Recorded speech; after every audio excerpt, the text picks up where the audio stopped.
We're going to look at its definitions, changes in breathing, and measurement methods.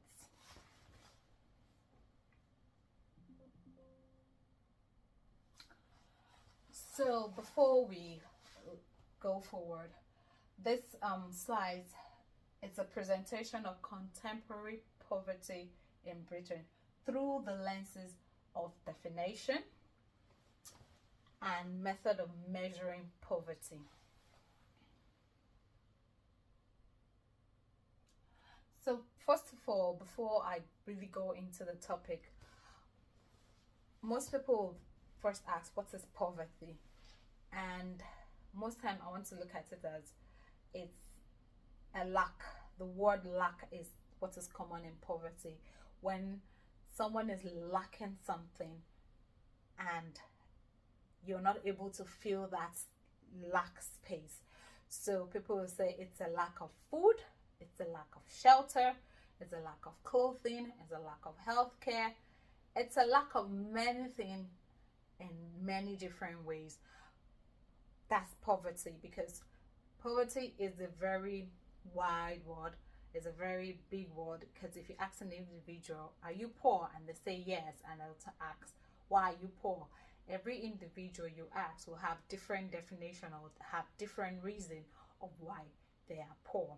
So, but today we're going to be looking at it through definitions and through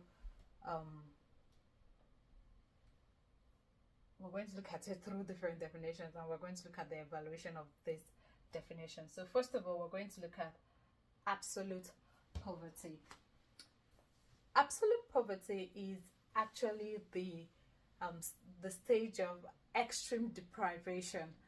Like, this is where a person or a household does not have access to like anything at all, such as clothes, food, shelter, clean water, anything you can think of.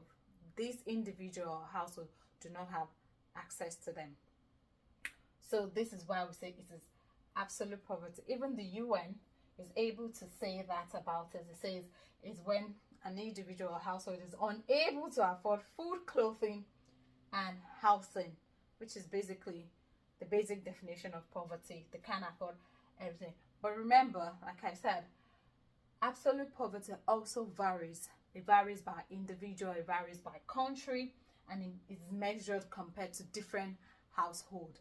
So that's why if we look at the evaluation, it says this definition is very concise, it's clear, and it's highlighted the key characteristics, which are them not able to afford food, clothing, shelter, clean water, or access to any of these things. So that is absolute poverty. It just tells you direct, this is the reason why these people are poor. They don't have this thing, they are lacking this particular thing. That being said, let's look at relative poverty. Relative poverty is referred to a person or a household having lower standard compared to the rest of the society. So obviously this set of people are not as poor as that of the absolute poverty. It's just that they are not at par or at the same level where the society will consider you as not being poor. But they are still being poor because they are not able to live to that societal standard. So this one, that's why they said that they have lower standard of living compared to the society, and they receive at least 60% income of an average household.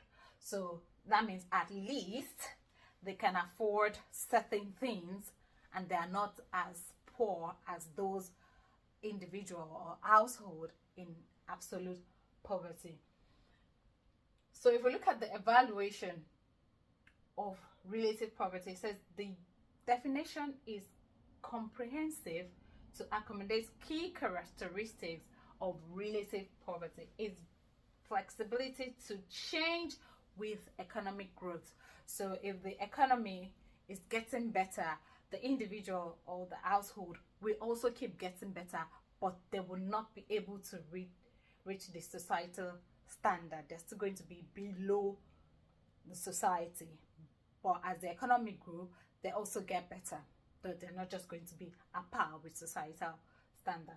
That's that with relative poverty. But the only negative side is that this didn't account for the implications of relative poverty and how it affects persons and group in various contexts.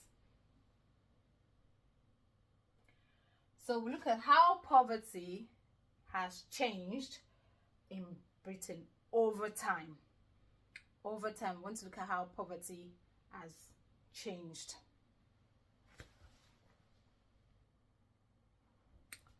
So it says, over time, what the major concern in the UK was those that were in absolute poverty, those that couldn't afford food, shelter, clothing, basic commodity, healthcare. These were the major concerns of the government in Britain then. And over time, these people were being considered poor when compared to majority of living standard. But over time, then we went on from absolute poverty to relative poverty, because now this individual of relative poverty have certain income, can afford certain things in society, but they don't just meet up with societal standard. So it moved from having to deal with people who are absolutely poor to people who are relatively poor. Then over time, it moved to the older people. These were people that were considered as high risk. And what did the government do about that? Of course, they put in place social security and pension to cushion the poverty. So over time, we have been able to see that the government always does something for the citizen to get better, to improve the poverty. Remember, I said earlier that poverty is a state of lack for an individual or household or a certain group of people. So it moved from it moved from absolute to relative to now considering the poor people, and then it moved to the single parent, the minority group, people living with disability, and children poverty, who were considered poor. They felt that these people were affected by a lot of different factors and they were considered poor, and the government put in place incentive for these people, and they were able to look after this group of people. Then we went on to income inequality. It's also one of the things that widened the gap between the rich and the poor in the UK, because that's if I'm a doctor and the other person is a nurse, or the other person is a teacher, or the other person is a support worker, of course our income are not the same, and one individual will consider themselves poor. They say, oh, I'm not as rich as so individual, because we do not aim the same thing, so our standard of living do not meet, like it's not the same. So this also was considered, some of them considered themselves as poor due to income inequality. Then the government that was put in place, and it went on to rising cost of housing, extending the poverty line as household income are expanded on housing expenditure. So it moved from income inequality to household expenditure.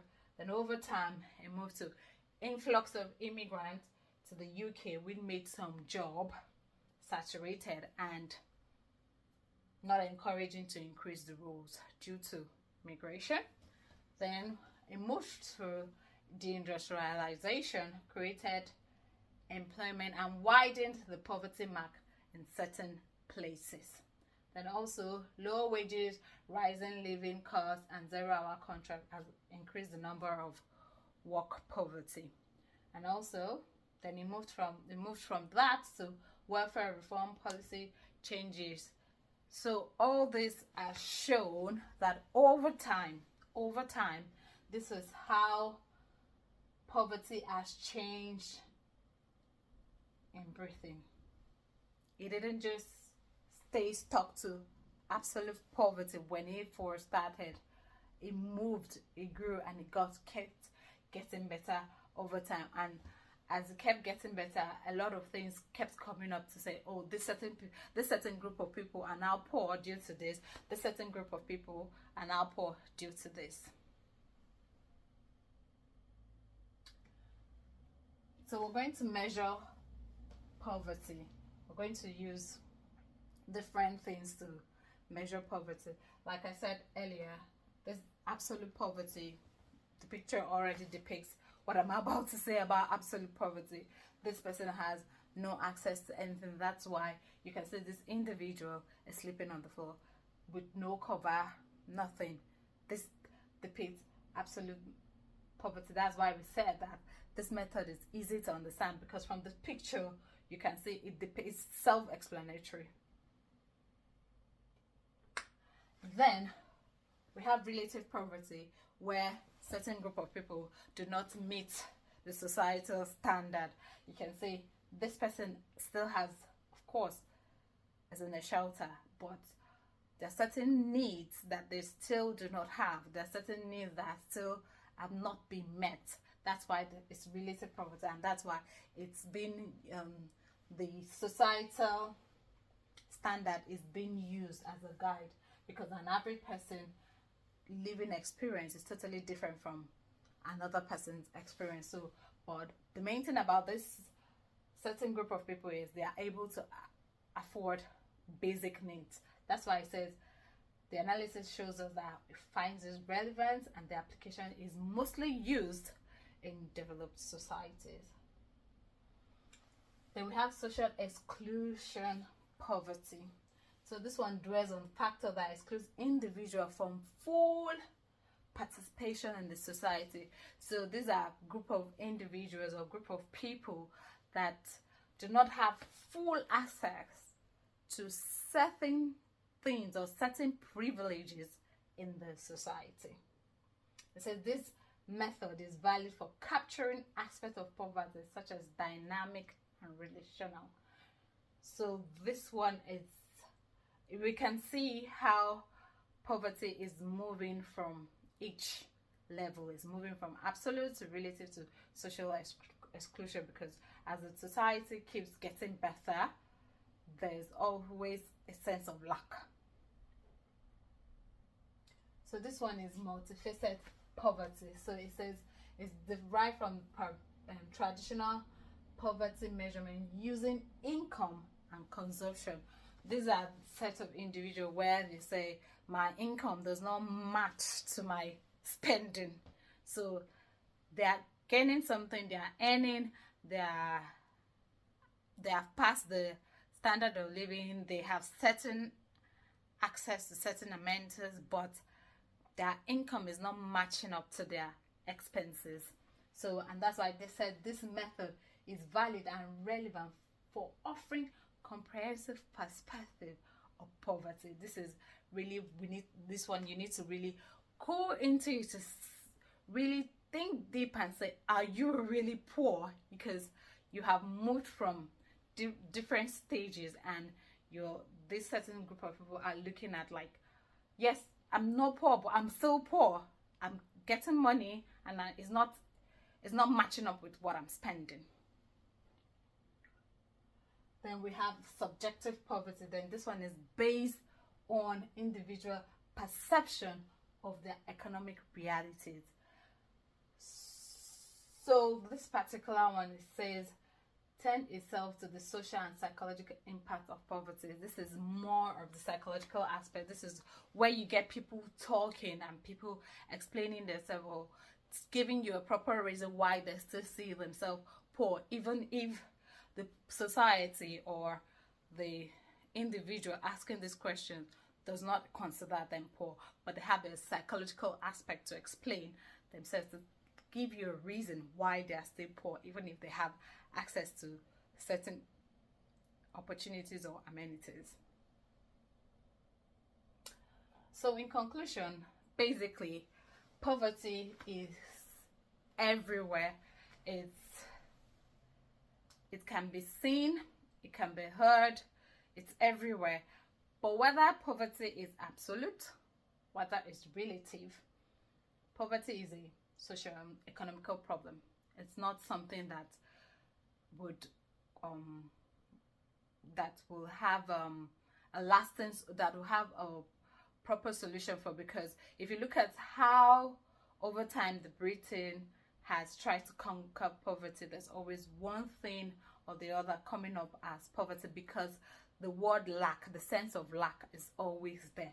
So that's why basically a good leadership in any country would make measures and put in place certain things. Like the UK have really done a good job to put in place certain amenities, certain structure to help anyone that claims to say, oh, I am poor. There's certain structures and there are certain amenities to say, if you're poor, then you can do this, you can do that, and you can do this to help you come out of that poverty. Because from everything we've learned to see that there's individual perspective, there's household perspective, there's family perspective. There are different perspectives to why people feel like they are poor, because the sense of lack is there. They're lacking something.